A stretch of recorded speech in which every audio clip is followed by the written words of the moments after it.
Yeah. You once said, quote, "What is it that Stanford is putting in the drinking water that Cambridge isn't?" You probably heard this quote back to you a few times. It's not anything to do with technological smarts. It's something else.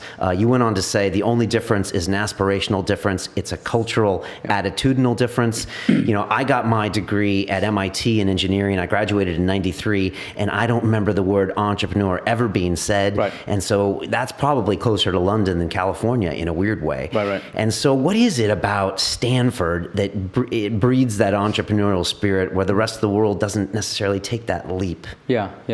Well, it's a great question. I don't think either Cambridge, your Cambridge or mine, are as good at it as Stanford is.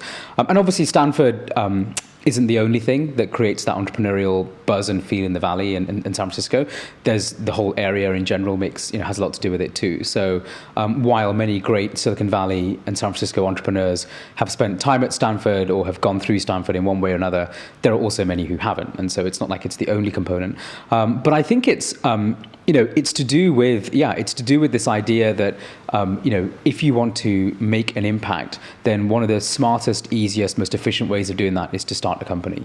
And I think when you think about the average undergraduate, right, someone who's 18 to 22 years old, who goes to study at any of the schools you just mentioned, so MIT, Cambridge here in the UK, Stanford in California, or any of the other sort of top tier schools like that, typically the kind of person who goes to a place like that wants to have an impact. They're working hard, they're smart, they are taking this step into an organization that's going to test them, that's going to challenge them, but they also hope it's going to be a platform, a sort of springboard into something bigger and greater.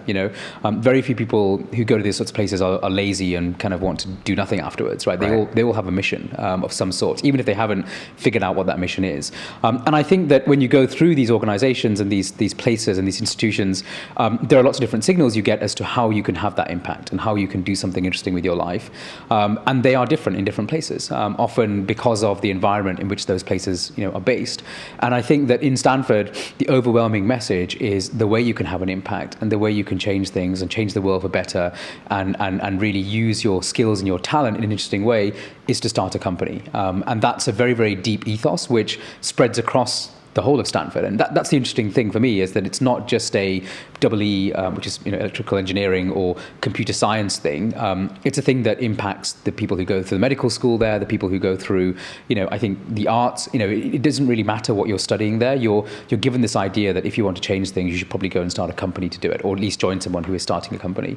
Whereas I think in other places there is, while you may have that message, especially today, increasingly, you also have competing messages like, stay in academia. That's a way you can change the world. Or go join a big company and change it from the inside. That's the way you can change the world. Or go to government and change the world.